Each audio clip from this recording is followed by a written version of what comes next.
भारत, इतिहास और लोककथाओं में डूबी हुई यह भूमि सिर्फ अपनी रंगीन संस्कृतियों और भव्य स्मारकों के लिए ही मशहूर नहीं है। यह धीमी फुसफुसाहटों की भी धरती है, जहां कहा जाता है कि जीवितों और मृतकों के संसार के बीच की परत बेहद पतली हो जाती है।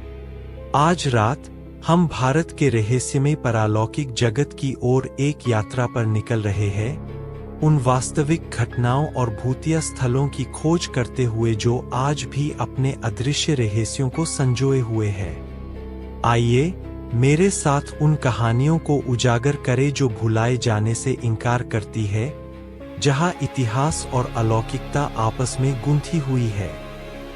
हमारा पहला पड़ाव है राजस्थान का बदनाम भानगढ़ किला, इतना कुख्यात रूप से प्रेत बाधित स्थान कि भारतीय पुरातत्व सर्वेक्षण यहां सूर्यास्त के बाद प्रवेश पर प्रतिबंध लगाता है। किंवदंतियों में दो ऐसी कहानियां मिलती है जिन्होंने इस किले की किस्मत तय कर दी।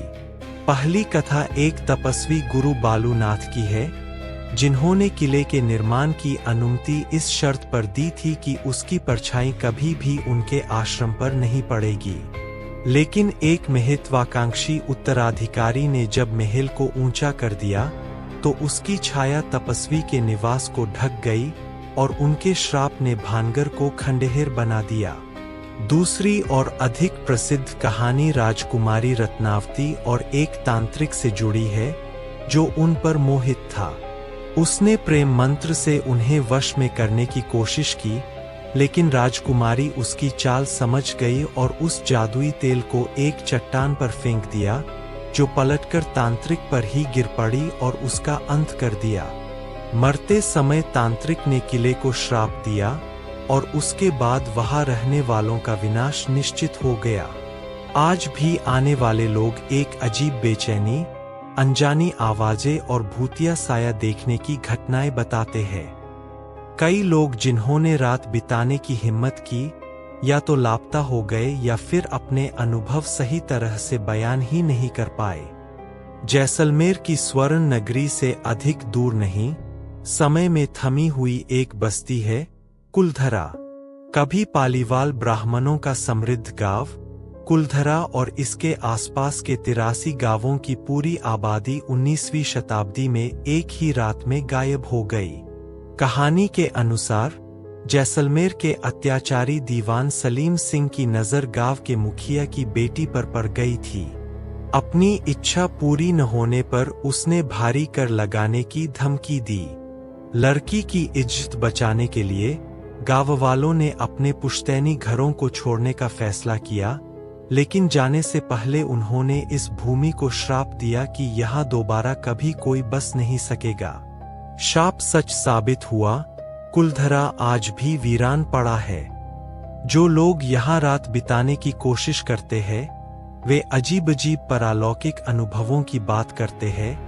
बिना शरीर की आवाजें, खाली सड़कों पर छायाओं का तेजी से दौड़ना और एक भारी, घुटन भरा सन्नाटा। दबी हुई उदासी और वातावरण की विचित्रता कुलधरा को सचमुच ही एक भूतिया स्थल बना देती है। अब हम पुणे की ओर बढ़ते हैं, शान से खड़े शनिवारवाड़ा किले की तरफ, जो कभी मराठा साम्राज्य के पेशवा शासकों की सत्ता का केंद्र था। इसके भव्य रूप के पीछे एक दर्दभरी कहानी छिपी है, विश्वासघात और निर्मम हत्या की कहानी। 1773 में युवा राजकुमार नारायण राव की निर्ममता से हत्या कर दी गई थी और यह आदेश उनके ही चाचा रघुनाथराव और चाची आनंदीबाई ने दिया था। कहा जाता है, जब हत्यारे उनका पीछा कर रहे थे तो वे भयभीत होकर चिल्लाए, काका मला वाचवा, यानी काका मुझे बचाइए। यही असहाय पुकार आज भी किले में गूंजती बताई जाती है, विशेषकर पूर्णिमा की रातों में। स्थानीय लोग और आगंतुक अक्सर एक बच्चे की दिल दहला देने वाली चीखें सुनने का दावा करते हैं, मानो वह भयानक इतिहास आज भी जीवित हो। कहा यह भी जाता है कि किले की दीवारों के भीतर जिन लोगों की मृत्यु हुई, उनकी आत्माएं भी आज तक यहाँ भटकती है। अब हमारी यात्रा हमें गुजरात के तट पर ले आती है, दिखने में शांत लगने वाले दुमास बीच पर। लेकिन यह कोई साधारण समुद्र तट नहीं है। इसकी काली रेत के बारे में कहा जाता है कि यह उन मृतकों की राख से बनी है, क्योंकि यह क्षेत्र कभी हिंदू श्मशान भूमि हुआ करता था। मृत्यु से जुड़ाव ने ही इस स्थान को भूतिया प्रतिष्ठा दिलाई है। स्थानीय लोग और पर्यटक अक्सर सूर्यास्त के बाद यहाँ अनगिनत पारलौकिक घटनाओं का अनुभव करते हैं। सबसे आम घटना है हवा में सुनाई देने वाली फुसफुसाहटें, भले ही आसपास कोई मौजूद न हो।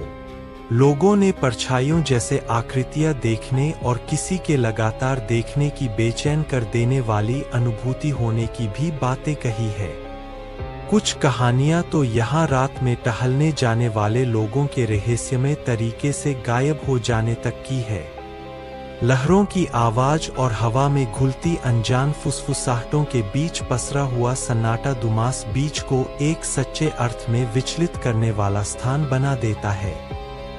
दिल्ली की भागदौड़ भरी जिंदगी के बीचों बीच एक शांत लेकिन रहस्यमयी बावड़ी छिपी है, अग्रसेन की बावली। यह स्थापत्य का अद्भुत नमूना, जिसकी 108 सीढ़ियां नीचे पानी की ओर उतरती है, अपने भूतिया किस्सों के लिए प्रसिद्ध है। सबसे डरावनी कथा यह बताती है कि कभी इस बावली का काला पानी सम्मोहन की शक्ति रखता था, जो लोगों को अपनी ओर खींचकर मृत्यु की ओर ले जाता था।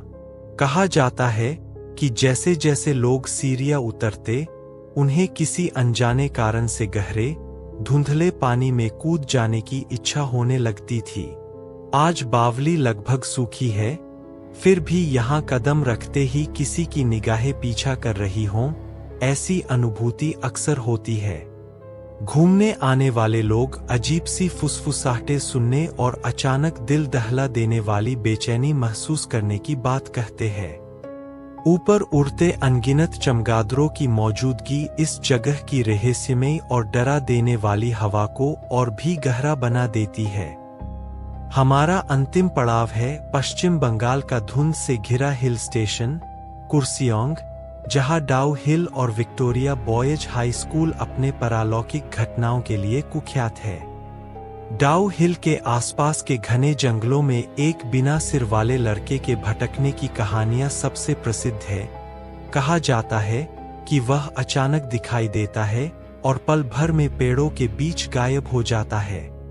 लोगों ने यह भी बताया है कि उन्हें किसी अदृश्य शक्ति द्वारा पीछा किए जाने का एहसास हुआ और कई बार जंगलों में गूंजती भयानक हंसी सुनाई दी। स्कूल भी इन रहस्यों से अछूता नहीं है। छुट्टियों के दौरान जब स्कूल पूरी तरह खाली होता है, तब भी गलियारों में बिना शरीर के कदमों की आहट और धीमी फुसफुसाहटें सुनने की घटनाएं सामने आती है। हमेशा मंडराती अनजानी बेचैनी और अनगिनत भूतिया दिखने की घटनाओं ने डाउ हिल को भारत के सबसे प्रेतबाधित स्थानों में से एक बना दिया है।